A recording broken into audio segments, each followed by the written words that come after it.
Buenos días y bienvenidos a un programa más de Diálogos con Libertad, un programa de la Asociación de Periodistas de Guatemala.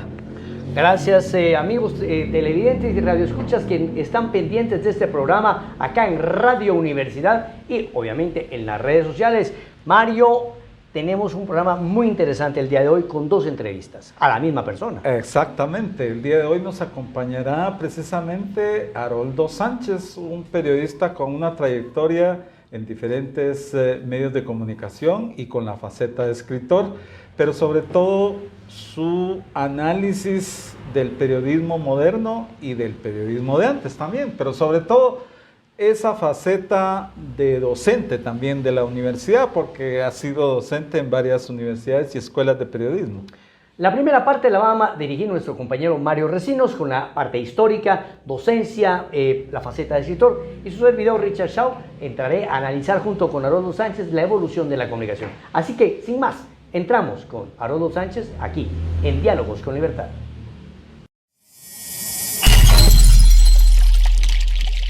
Buenos días a todos nuestros oyentes y televidentes. Este es un nuevo programa de Diálogos con Libertad, un programa de la Asociación de Periodistas de Guatemala. Y el día de hoy nos acompaña Haroldo Sánchez, un referente del periodismo guatemalteco, cuya trayectoria, pues, muchos de ustedes dirán al escuchar Haroldo Sánchez, ¿verdad? Entonces nos trae inmediatamente con toda la trayectoria que ha tenido precisamente Haroldo. Yo a Haroldo lo conozco desde el diario Impacto y posteriormente pues fue corresponsal de la agencia española de noticias ACANF. Posteriormente irrumpió en el periodismo televisivo con 7 días también, ¿verdad? Sí, y después con Guatevisión y obviamente pues todo su paso por el periodismo impreso también en el país como analista y la faceta también de escritor, ¿verdad, Haroldo? Así es. Sí. Bienvenido a nuestro programa y pues originalmente danos cuál fue realmente tu vocación para empezar con el periodismo como forma de vida y de expresarte ante la sociedad guatemalteca. Bueno, yo empecé a hacer periodismo a los 15 años. Yo llegué por primera vez al diario El Gráfico. Parte de mis familiares ya trabajaban ahí en el área de composición, en fotografía. Y eso me permitió incursionar en el mundo de la comunicación. Ahí trabajé 5 años. A los 20 años ya me fui al diario Impacto. Empecé como reportero, terminé siendo jefe de redacción. Después trabajé en el diario La Hora.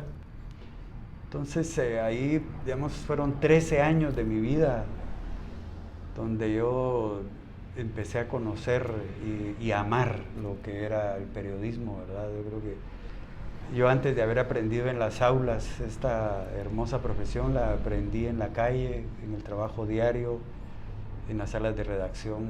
Yo creo que ahí empezó todo este amor por el periodismo. Perfecto, Haroldo. Hay un aspecto que siempre cuando hemos dado clases, porque también está la faceta de docente en las diferentes escuelas y universidades de parte de Haroldo, es que García Márquez decía que era el mejor oficio del mundo. Realmente, ¿cómo consideras tú actualmente ese aspecto del mejor oficio del mundo? Bueno, él también decía que si él volvía a nacer, él quería ser periodista, decía García Márquez. Y es algo que esta profesión, este oficio, termina siendo el acompañante de vida, que tiene un costo muy alto, ¿verdad? Porque la mayor parte de periodistas y comunicadores le dedican tanto tiempo a este trabajo, a veces en detrimento hasta de la propia familia, ¿verdad? Acá no hay descansos, no hay feriados, la comunicación, las noticias en sí no tiene horario y lo sabemos, ¿verdad? Entonces creo que sí es un compromiso. Yo lo veo más como, aparte que nos apasiona, también es un verdadero compromiso yo digo, con uno mismo, con la gente, con el país, ¿verdad? Incluso hasta con el universo, porque todo lo que hacemos tiene una trascendencia. Claro. Y que se puede decir la verdad realmente en el periodismo, o existe realmente la objetividad. ¿Cómo tú, con toda esa trayectoria que has tenido, has observado ese elemento? Bueno, yo aquí tengo una diferencia, digamos, con el tema ese de la palabra objetividad. Yo más lo veo como un ejercicio subjetivo. ¿Por qué me atrevo a decir esto? Que está incluso en contra de lo que se enseña en las aulas. Y es de que, miren, cuando uno hace una entrevista en televisión, por ejemplo, uno le dice a una persona, mira, o mire, le voy a hacer una entrevista, y uno graba 10, 15 o media hora. Después llega uno a la sala de redacción y le dicen a uno, mira, tenés 2 minutos para hacer esa nota. Entonces, es uno el que decide la parte que uno va a destacar de lo dicho por el personaje. Al día siguiente, el personaje que se ha visto dice, bueno, eso no era para mí lo más importante. Lo que era importante no lo pusieron. Entonces, precisamente ahí es donde yo veo que terminamos siendo subjetivos, porque es nuestra decisión, no de la persona. Ahora, si se dice la verdad o no, de nuevo, es muy relativo.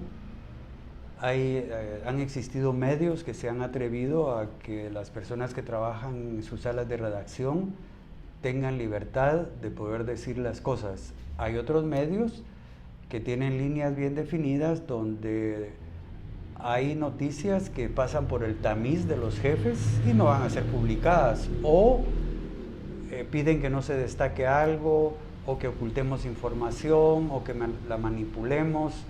Entonces sí sigue siendo, digo yo, un tema álgido, si hay libertad o no en los medios de comunicación. Todo va a depender a veces de las propias líneas editoriales con respecto a la sobrevivencia de esos mismos medios. Claro, y otra cosa es, García Márquez refiere a que antes las noticias se producían precisamente por el fenómeno de la información, los acontecimientos, los personajes, pero se habla ahora de la agenda setting. ¿Realmente existe la agenda setting o está precisamente en el espectro todavía el viejo periodismo? Yo digo que ha ido cambiando, ¿verdad? El periodismo para mí siempre va a ser el mismo, referido a que nosotros los periodistas siempre somos el vínculo entre la noticia, entre los hechos que ocurren y un público, ya sea radial, televisivo o escrito. Creo que el tema pasa también por el conocimiento que se tienen, porque hoy, digamos, aunque el periodismo sigue siendo el mismo, sus herramientas ahora son múltiples. Ya no es lo mismo que antes solo teníamos radio, teníamos prensa escrita y teníamos televisión. Hoy el universo de la comunicación se hizo tan grande que entonces sí es como preguntarnos ¿qué cambió? Si cambió la esencia, si hay evolución. Y para mí sí hay una evolución en la comunicación el día de hoy. Sí siento que estamos como obligados a transitar con el presente, aprendiendo del pasado, pero sí viendo hacia el presente y hacia el futuro, porque yo lo que pienso es de que en Guatemala, cuando alcanzamos el presente, es porque ese presente ya es pasado para otros países más desarrollados. Claro. Después de tu paso por Guatevisión, Haroldo, ahora te vemos nuevamente en el ejercicio del periodismo, pero con un nuevo medio, incluso novedoso y sumamente audaz en el sentido de la tecnología y todo esto. ¿Cómo surge Factor 4? Bueno, yo voy a explicar un poco el nombre, porque también aquí estoy en contra de una premisa que la mayor parte de periodistas tienen, y es de que nosotros somos el cuarto poder.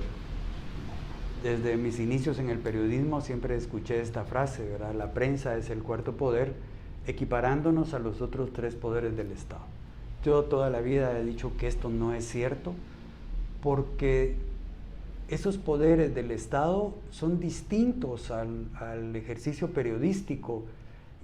Digamos, nosotros no podemos cambiar las cosas más que denunciarlas, ponerlas en evidencia, pero no podemos cambiar las cosas. Y yo les voy a contar una anécdota de manera rápida. Nosotros hicimos una investigación cuando yo estaba en Guatevisión, que era sobre cómo en este país se pueden conseguir papeles, que en esa época era la cédula de vecindad, que a la vez me podía permitir hacer legal un carro robado. Entonces venimos y aquí a 200, no, como a 100 metros de la Policía Nacional, aquí en la 14 calle, había un espacio donde se podía ir a comprar una cédula. Entonces, con cámara escondida, llegó un camarógrafo, la reportera. Entonces la reportera dijo, mire, es que mi esposo, fíjese que él es nicaragüense y él quiere tener papeles. Ah, no se preocupe, dijo el hombre, ¿verdad? Por 200 quetzales. Yo le puedo saber, usted me dice de dónde quiere ser, de Xela, de Escuintla, de Petén, donde usted quiera. Pues dijo él, mire, yo amo Xela, yo quiero ser de Quetzaltenango. Ah, bueno, entonces, mire, aquí están los 200 quetzales, vengan 3 días y tiene su cédula, ¿verdad? Y efectivamente, el proceso fue ese, llegamos, se nos dio nuestra cédula, después seguimos nosotros los procesos para ver el tema del carro, que ese era lo fundamental. Sale la investigación, a los 2 días yo subo el elevador de Tikal Futura, donde en ese momento había muchos jóvenes nicaragüenses, y voy solo ahí con el muchacho a la par y de repente me dice, muchas gracias, don Haroldo. Sí. ¿Por qué usted? Ya tengo papeles. ¿Cómo así? Pues sí, ya tengo cédula. Mírame. Ah, ¿y cómo? ¿Y no usted nos dijo dónde se vende? Pues sí, ya fui. Entonces, ¿por qué menciono esto? Porque nosotros los periodistas no podíamos ir a detener esa organización de documentos falsos. Entonces, ahí es donde yo digo, ¿de qué cuarto poder estamos hablando? Entonces, yo decidí poner al medio factor 4 porque nosotros sí podemos ser factores de cambio. De ahí surge el nombre.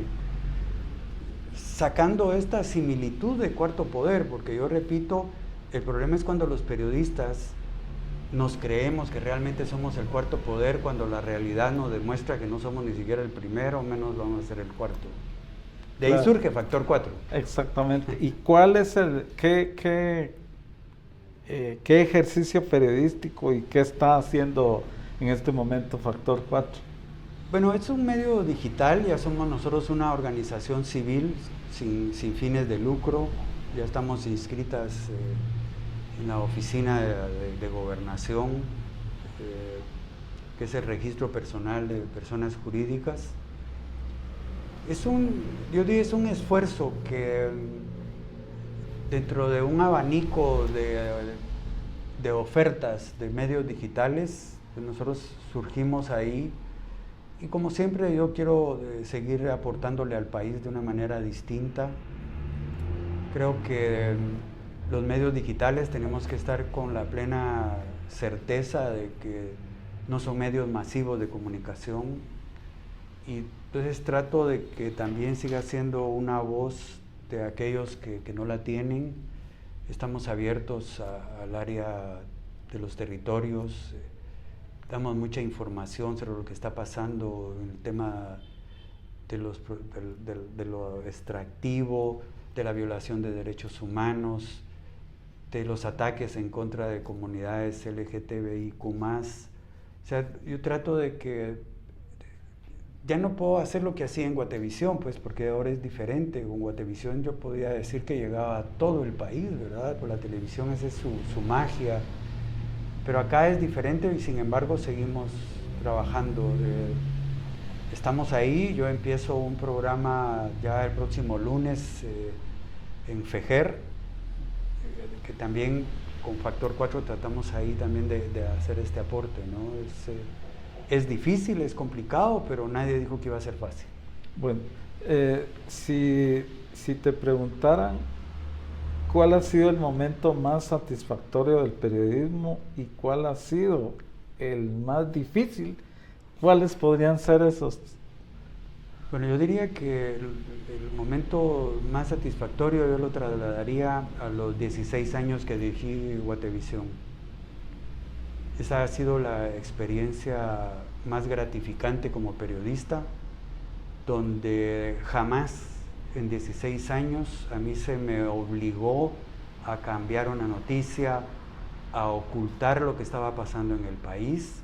Al contrario, se me permitió un ejercicio de mucha responsabilidad, porque nunca, ningún accionista de Guatevisión, que son los dueños de Prensa Libre, jamás me llamaron, jamás me manipularon, jamás me dijeron que una noticia no saliera o que una cobertura no la hiciera.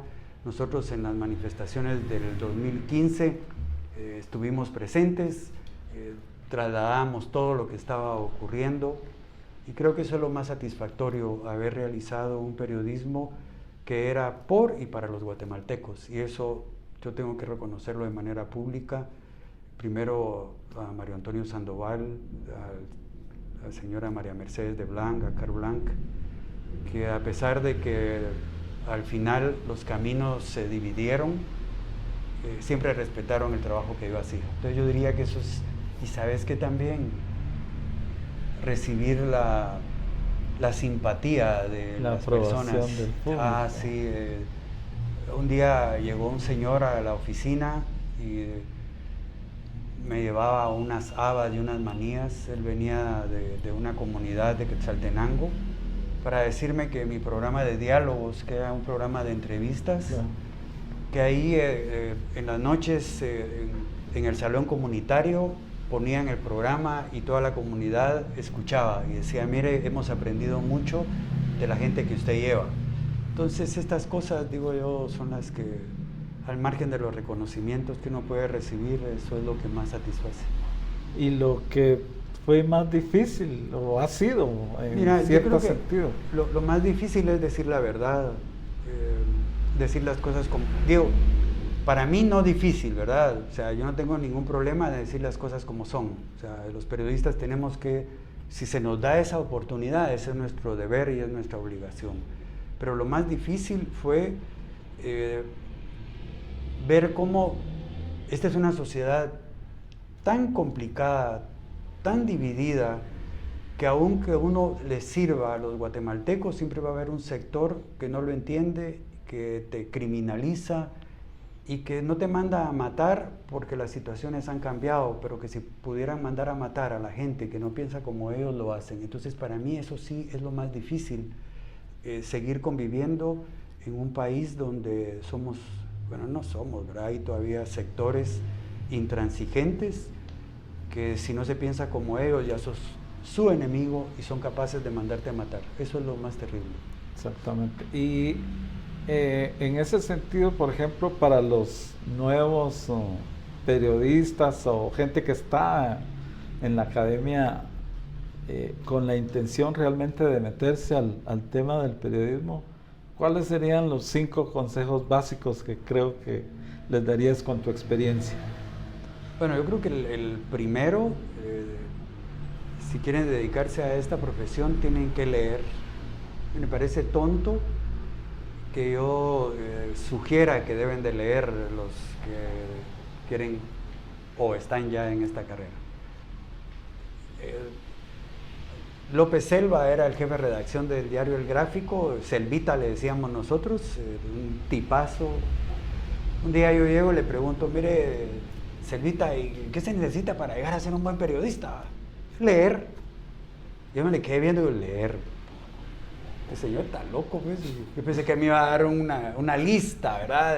De consejos. No, amigo, mire, leer. Digo, pero leer, sí. Ese fue el primer consejo que yo recibí de un periodista de la talla del jefe de redacción del Gráfico, López Selva, que me mandó a leer. Entonces yo sigo diciendo, después de muchos años de ejercicio profesional, que donde la persona decida comunicar, tiene que tener conocimientos, tiene que investigar, leer básicamente nos va a permitir no solo el conocimiento de la palabra, sino también poderla trasladar de manera oral, de manera escrita. Y ese sería el primero. El segundo es de que no se queden solo con lo que da el aula. A veces pretendemos que sea solo la universidad la que nos dé los conocimientos. Tenemos que poner de nuestra parte. El tercer consejo sería perder el miedo.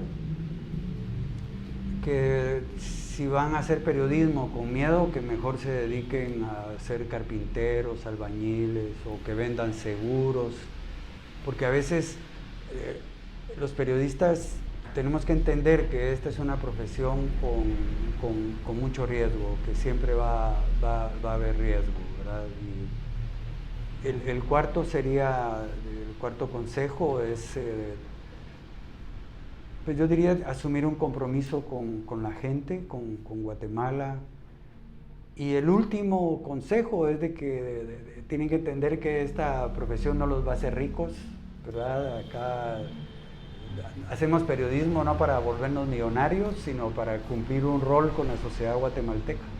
Y que todos estos 5 elementos deben de formar a los comunicadores actuales y los comunicadores futuros. Perfecto. Y una última pregunta, ya que mencionaste que lo fundamental en el periodismo es leer, ¿va? Sabemos de tu faceta de escritor, o sea que nos has puesto a leer tus novelas, ¿va? En ese sentido, por ejemplo, es bien interesante. ¿Cómo ha sido está en preparación o cómo surgió tu primera novela? Bueno, la primera novela, que se llama Lengua de pájaro.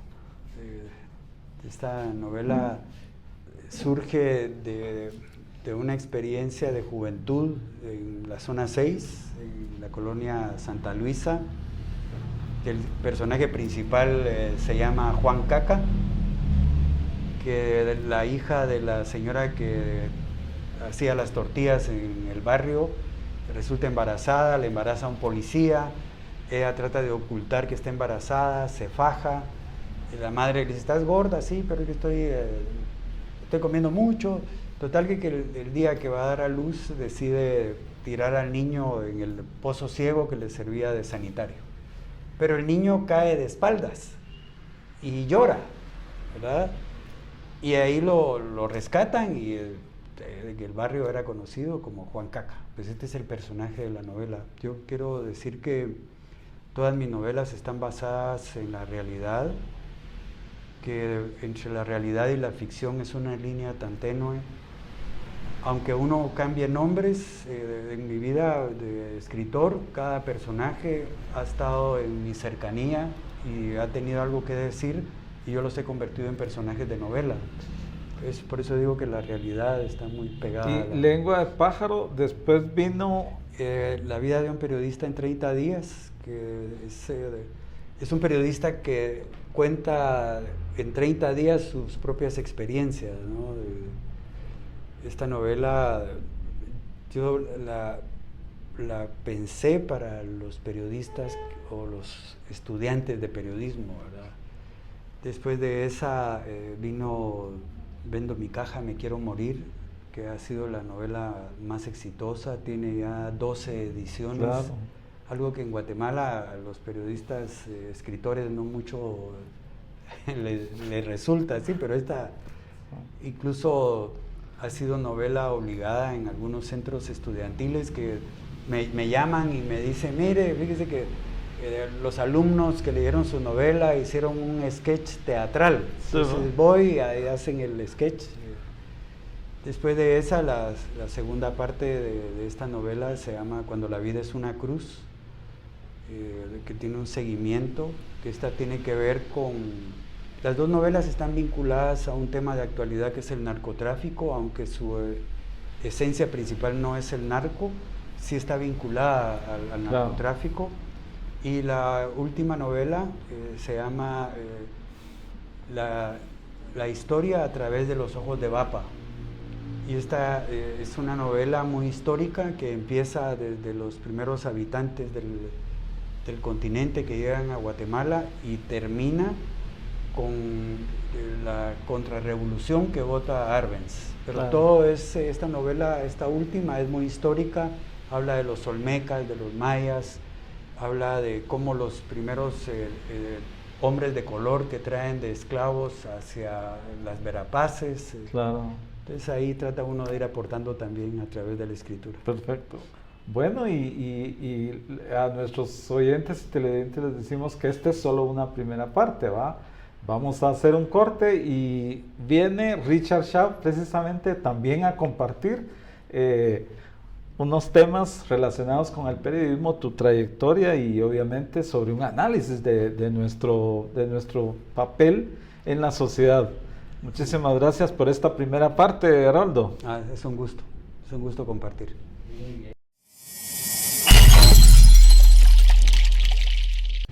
Gracias por mantener la sintonía de este programa Diálogos con Libertad. Soy Richard Shaw, su anfitrión en esta segunda parte del programa, y me da mucho gusto compartir cabina, compartir estudio con un periodista de tan altos vuelos como lo es Haroldo Sánchez. Haroldo, gracias por seguir con nosotros acá.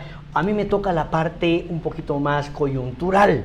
Bueno, y pues como tenemos audiencia de todo tipo, obviamente estudiantes de la radio universidad, pero también tenemos muchos televidentes que se preguntan, bueno, ¿y este comunicador de tantos años qué nos puede aportar? Y yo quiero que tú me ayudes con esto. La evolución en la comunicación. De los tiempos en que empezaste en gráfico, con las primeras prensas, que llegó la primera rotativa, cuando todavía se pegaban los papelitos ahí en producción, a estos momentos, ¿cómo ves la evolución en la comunicación, esa inmediatez? Yo recuerdo que un pariente tuyo, Fabián trabajaba en la parte de internacionales del gráfico. Sí. Y llegaban todos los teletipos, donde estaba todo esto. ¿Cómo ves la evolución de la comunicación? Bueno, como todo en la vida es un proceso evolutivo, ¿verdad? Y la comunicación no se ha quedado al margen de esos grandes cambios.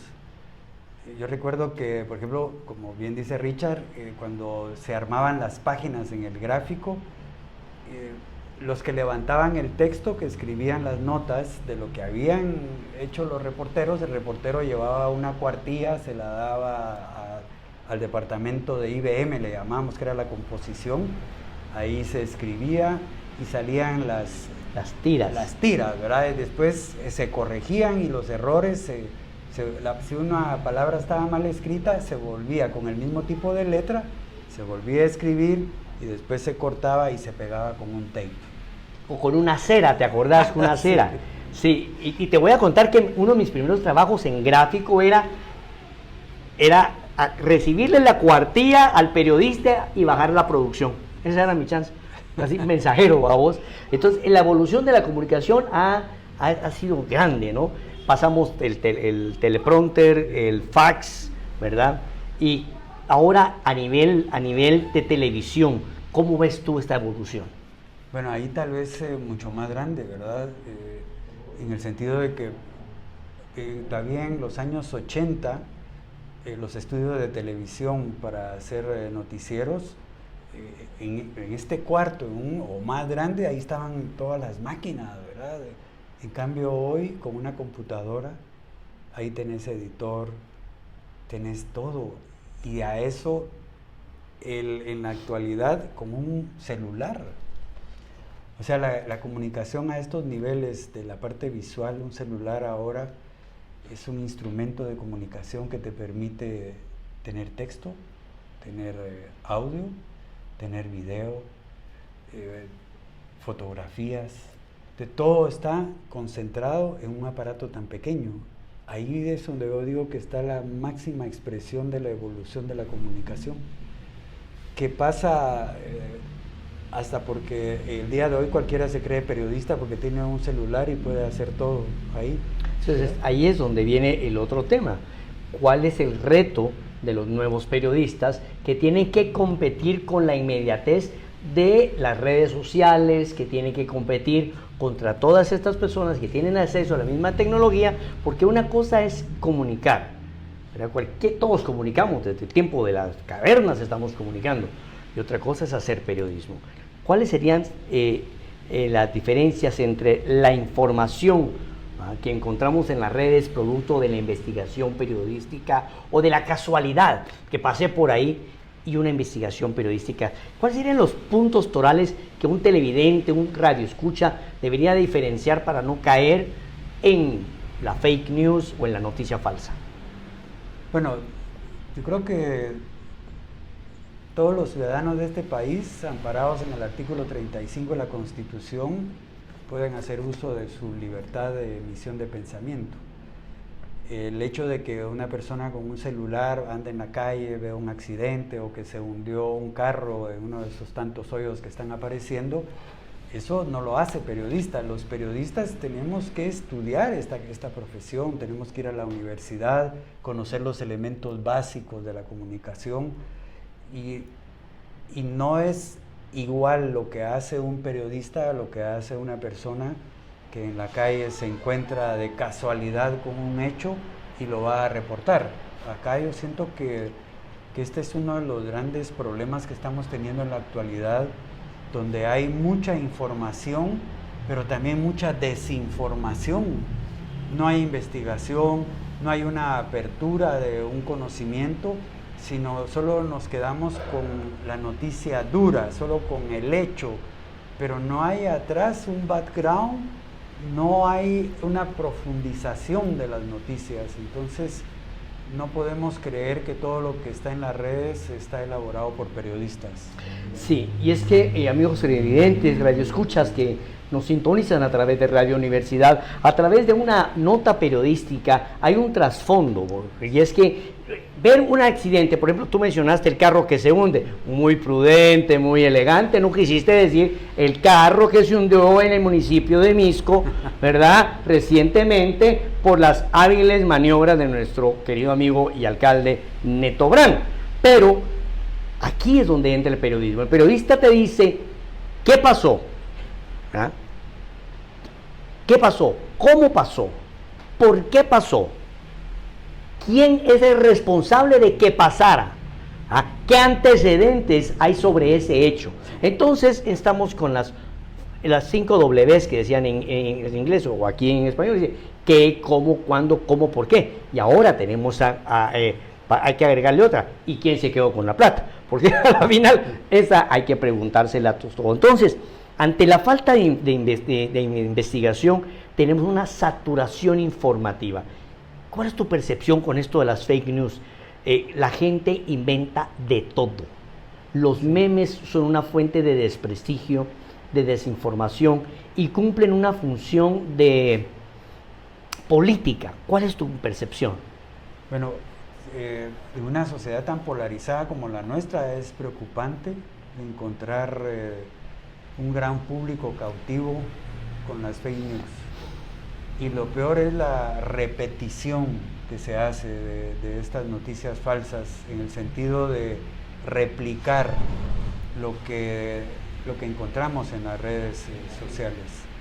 Creo que hay que tener muchísimo cuidado con esto, hay que reflexionar antes, porque tan culpable es quien escribe una noticia falsa como quien la replica.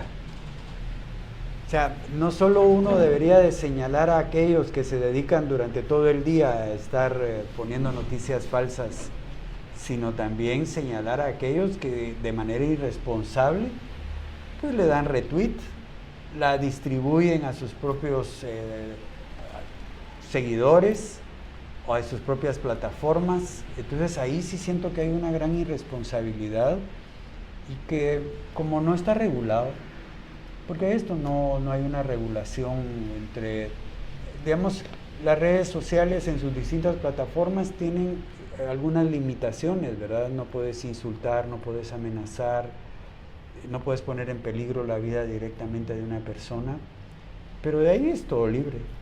Ahora, fíjate que me manejaste, no hay responsabilidad. Sin embargo, vimos recientemente que a una persona que participó o que se le señala de participar en la coordinación de un net center fue llevada a prisión, ¿verdad?, por difundir mensajes de odio. ¿Cuál es tu percepción con respecto a eso? ¿Es una violación al derecho de esta persona o es apropiado? Por eso, digamos, ¿dónde termina mi libertad y dónde empieza la del otro, digamos, ¿no? Los net center son grupos de muchachos, en su mayoría son jóvenes, que encuentran ahí una fuente laboral, que no hay otro lugar donde trabajar, y como son muy buzos en el tema de la tecnología, pues ahí encuentran un umbral, un nicho donde puedan trabajar. Pero cuando se usa este tipo de herramientas para atacar de manera tan dura a defensores de derechos humanos, a jueces independientes o a periodistas, poniendo en peligro no solo a la persona sino a la familia, entonces sí, ya están cayendo, digamos, en la ilegalidad, y en este caso que también vincula la violación de leyes nacionales, que si bien no estamos al día con el tema de la tecnología, pero sí está claro que poner en peligro la vida de alguien ya es un delito. En tu caso has sido víctima de bastantes ataques a través de las redes sociales. Luego, en unas épocas cuando estabas como director de Guatevisión, y era la época de la confrontación, porque vos mismo lo señalaste, una sociedad polarizada. En estos, yo me recuerdo que se había una estigmatización de a todos aquellos periodistas que mantenían una posición, si no a favor, por lo menos imparcial en cuanto a la Comisión Internacional de la Impunidad, ¿verdad? Entonces, sí, eso era un complique. ¿Cómo te sentiste vos?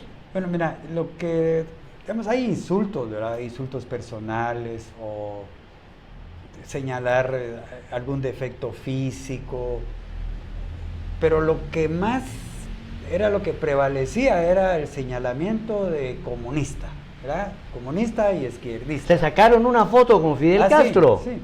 Bueno, yo me la tomé. Vos te la tomaste. Yo también me lo hubiera tomado. Pero ¿qué hay atrás de esa foto? Eso fue cuando Guatemala decide restablecer relaciones diplomáticas con Cuba en el gobierno de Álvaro Arzú.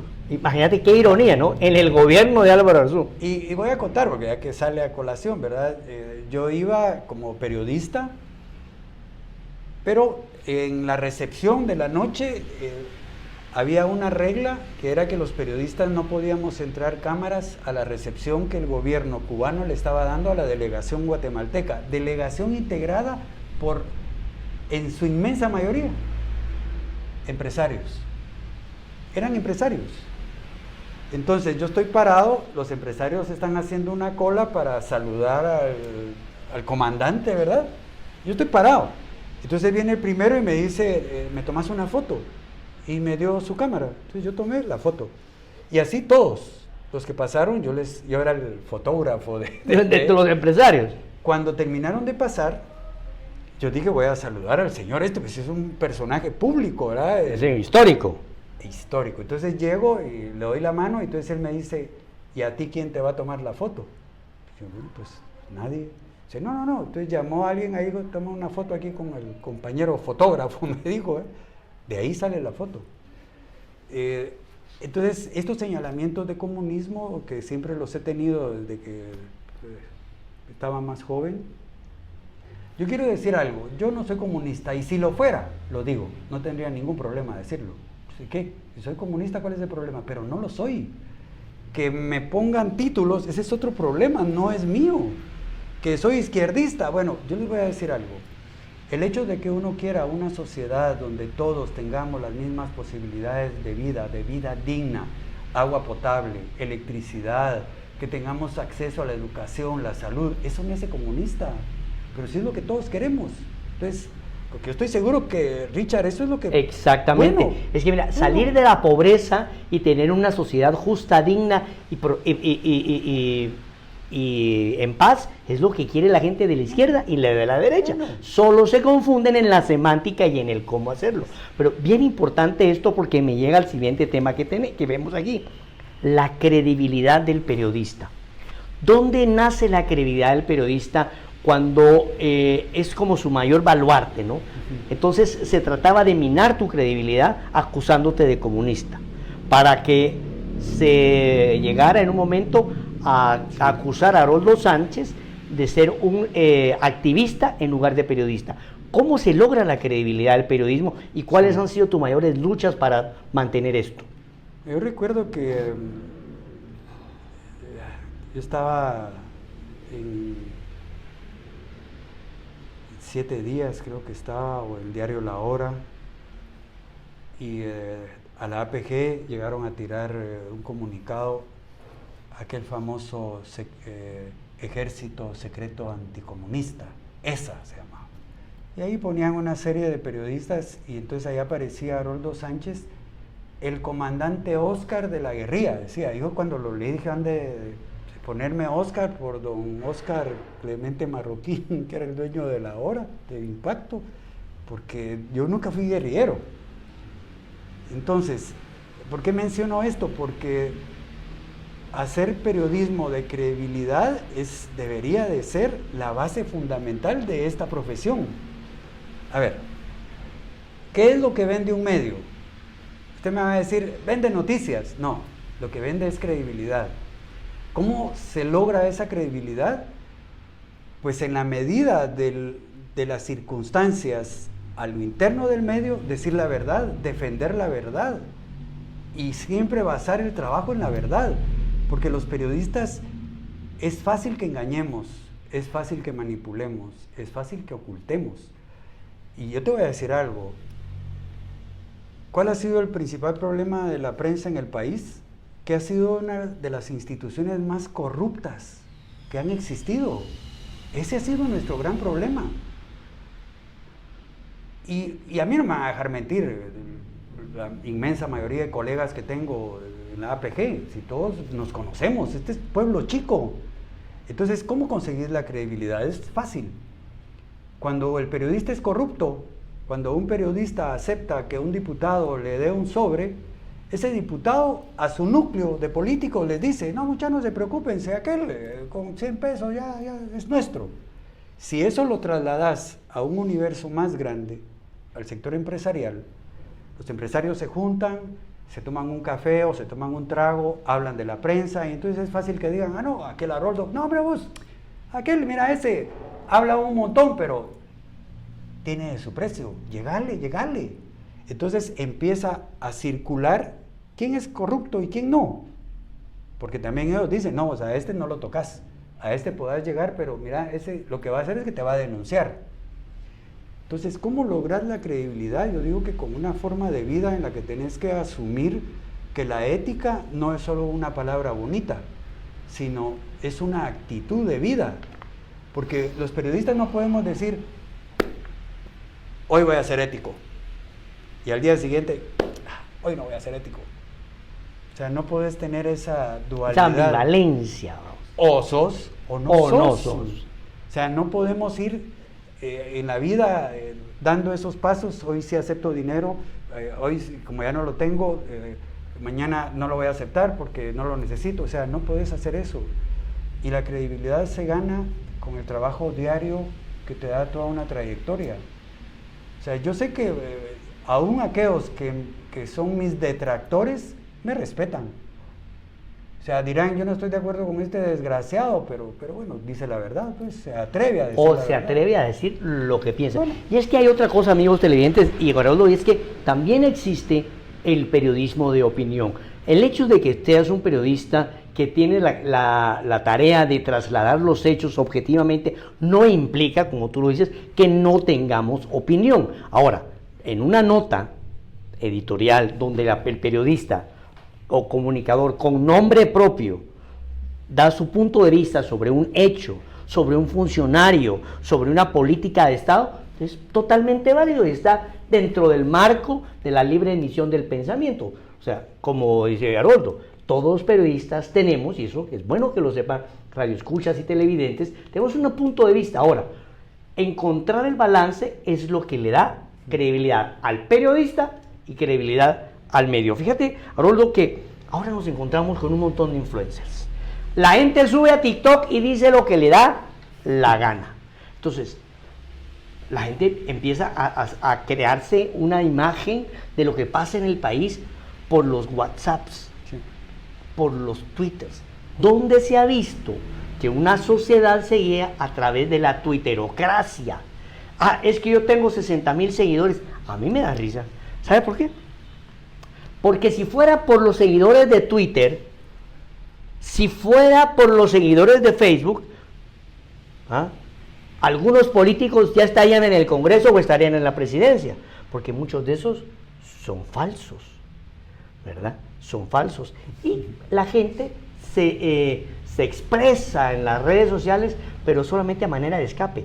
Yo te quiero preguntar, ¿cuál es el impacto de los influencers? ¿Realmente es tan grande la red de Twitter que cambia la opinión de Guatemala? ¿O en el interior pasan de noche? Sí, alguien me dijo, me parece bien lo que estás haciendo, pero no caigas en hacer periodismo de club. Periodismo de club. Vamos a ver, hashtag Haroldo Sánchez. No hay que caer en hacer periodismo de club. Y solo quiero agregar esto. Y eso sucede cuando los mismos aplauden a los mismos por decir lo mismo. Y es que ahí es donde los grupos de WhatsApp son un caso. Me acaba de pasar un tema, Haroldo, déjame que me meta. Me dieron una trapeada en un grupo de que sí, que no. 130 personas con una visión ideológica que hablan, repiten y se aplauden entre ellos mismos, pero que realmente hacen opinión de club. Seguimos con el tema, opinión de club. Esto es lo que yo veo hoy en día, ¿no? En las redes sociales, la mayoría de influencers, como les has denominado, es un grupito en el que su trascendencia es únicamente urbana capitalina. Urbana capitalina ilimitada. Por supuesto. Porque estoy seguro, usted sale a la puerta de aquí, salgamos a la puerta de aquí y le preguntamos a alguien, ¿conoce a Juan Francisco Solórzano Fopa? El señor de la tienda, perdido. Sí, sí. ¿Conoce usted a Rodrigo Polo? Perdido. Sí. ¿Qué otro tuitero así famoso hay? Sí, mira, yo te digo una cosa, que este es para mí el ejemplo lapidario del punto. Lapidario. Me dice alguien, fíjate que hicimos una investigación, la pusimos en nuestra red digital, en nuestro medio digital, y ha sido el éxito más grande de esta investigación. 10,000 personas la vieron. No, sí. Entonces me quedé pensando que 10,000 personas y aquí somos 17 millones de habitantes. Y entonces... Ay, no. ¿Verdad? Ahí sigue sin palabras, ¿verdad? No hay que decir Pero es la nada. realidad. Es la realidad. Y por eso, cuando yo veo a los grandes influencers, cuando me hablan de influencers, te voy a decir, ¿a mí me hablan de influencers? Hábleme de Cash Luna. Ese sale en la tele y mueve. Influencer, su merced. Pero, y aún así tenemos picos, porque ahora no estás en televisión abierta. No. Y el hecho de estar en televisión no significa que te van a sintonizar. Nosotros estamos ahorita en el canal de YouTube y con la venia de la APG yo esta entrevista la voy a retransmitir a través de la red televisión, ¿verdad? Pero ¿cuántos me pueden ver? En la red televisión, en Claro, en otras redes de cable. Compitiendo contra Netflix, compitiendo contra CNN, compitiendo contra los canales abiertos. O sea, realmente el alcance del periodismo de club, donde los mismos le aplauden a los mismos, genera influencers. Ahora bien, alguien me decía, es que no es lo mismo llegar a la masa que llegar a la élite que toma decisiones.